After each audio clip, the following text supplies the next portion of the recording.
மிளகாய் கிள்ளி போட்ட சாம்பார் ரொம்ப சிம்பிளான எவ்ரிடே ரெசிபி தான் இன்னைக்கு பார்க்க போகிறோம். சாம்பாருக்கு முதல்ல துவரம் பருப்பை ரெடி பண்ணி எடுத்துக்கலாம். குக்கரில் நான் கொஞ்சம் தண்ணி ஊற்றிடுறேன். அதில் ஒரு சின்ன பவுல் வச்சுக்கிறேன்.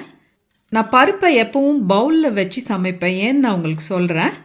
ஒரு 1/2 கப்பு துவரம் பருப்பை கழுவி எடுத்து அதில் சேர்த்திக்கிறேன். இதில் 2 கப்பு தண்ணி ஊற்றிக்க போகிறேன். இப்படி ஒரு பவுலில் வச்சு நம்ம பருப்பு வேக வச்சோம் அப்படின்னா பருப்பு வேகும்போது குக்கர்லேருந்து விசில் வரும் இல்லையா, விசில் வரும்போது அது வழியாக தண்ணி லீக் ஆகிற பிரச்சனையெல்லாம் இந்த மாதிரி நீங்கள் குக் பண்ணிங்கன்னா இருக்காது. ஸோ ஸ்டவ் குக்கர் எல்லாம் நம்ம க்ளீனப் பண்ணுறது ரொம்ப ஈஸி. ஸோ நெக்ஸ்ட் டைம் நீங்கள் பருப்பு வேக வைக்கிறீங்கன்னா ஒரு பவுலில் வச்சு குக் பண்ணி பாருங்கள்.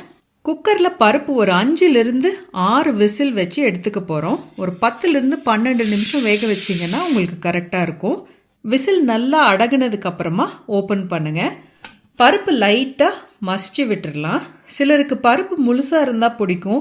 எனக்கு பருப்பு நல்லா மசிஞ்சிருந்தால் தான் பிடிக்கும். அதனால் லைட்டாக நான் பருப்பை மசிச்சு விட்டுக்கிறேன். நம்ம சாம்பாருக்கு பருப்பு இப்போது நம்ம ரெடி பண்ணி எடுத்து வச்சிட்டோம். First step over. இப்போது ஒரு பேனில் எண்ணெய் விட்டுக்கலாம். இந்த சாம்பாருக்கு நல்லெண்ணெய் தான் நல்லாயிருக்கும். நல்லெண்ணெய் கொஞ்சம் சூடாகட்டும். இதில் இப்போ நான் கொஞ்சம் வெந்தயம் போட்டுக்கிறேன். கொஞ்சமாக கடுகும் சேர்த்திக்கிறேன். கொஞ்சம் சீரகம் சேர்த்திக்கலாம். கொஞ்சம் கருவேப்பிலையும் நான் சேர்த்திக்கிறேன். இங்கே பார்த்தீங்கன்னா நான் ஒரு 5 வரமிளகா காம்போடு வச்சுருக்கேன். இதை 2ஆக உடச்சி சேர்த்திக்கலாம். இந்த ரெசிப்பியில் பொடி எதுவும் நம்ம சேர்த்த போகிறதில்ல, மிளகாய் மட்டும்தான். அதனால் நான் 5 மிளகாய் போடுறேன். வாசனைக்கு ஒரு 2 பச்சை மிளகாயும் நான் சேர்த்திக்கிறேன். இதெல்லாம் ஒரு வாட்டி வணக்கி விட்டுடலாம். லோ ஃப்ளேமில் வணக்குங்க.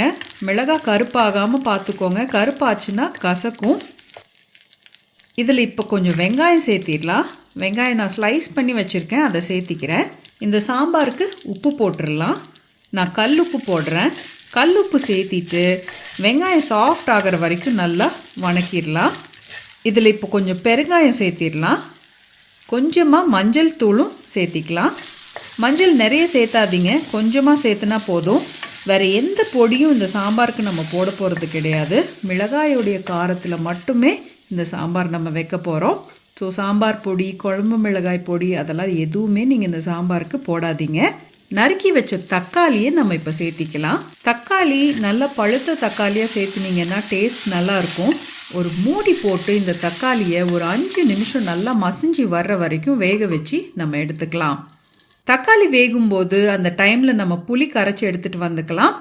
இங்கே ஒரு 1/2 எலுமிச்சம்பழம் சைஸுக்கு புளி வச்சுருக்கேன். இதில் கொஞ்சம் சுடு தண்ணி ஊற்றி ஊற வச்சுக்கலாம். சுடு தண்ணி ஊற்றுனீங்க அப்படின்னா புளி சட்டுன்னு சாஃப்ட் ஆயிரும்.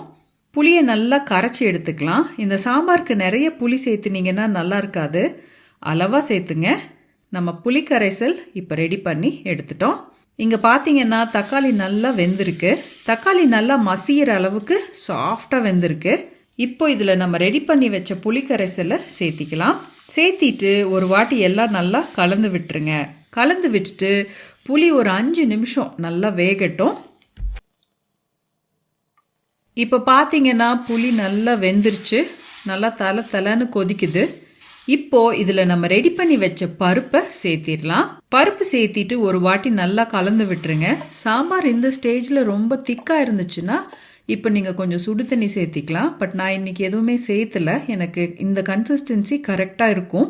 ஒரு 2 நிமிஷம் நம்ம சாம்பார் கொதிக்கட்டும்.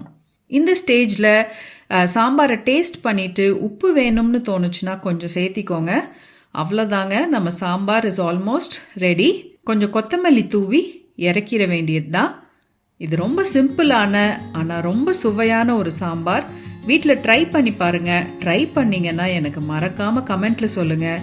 தேங்க்யூ ஸோ மச் ஃபார் வாட்சிங்.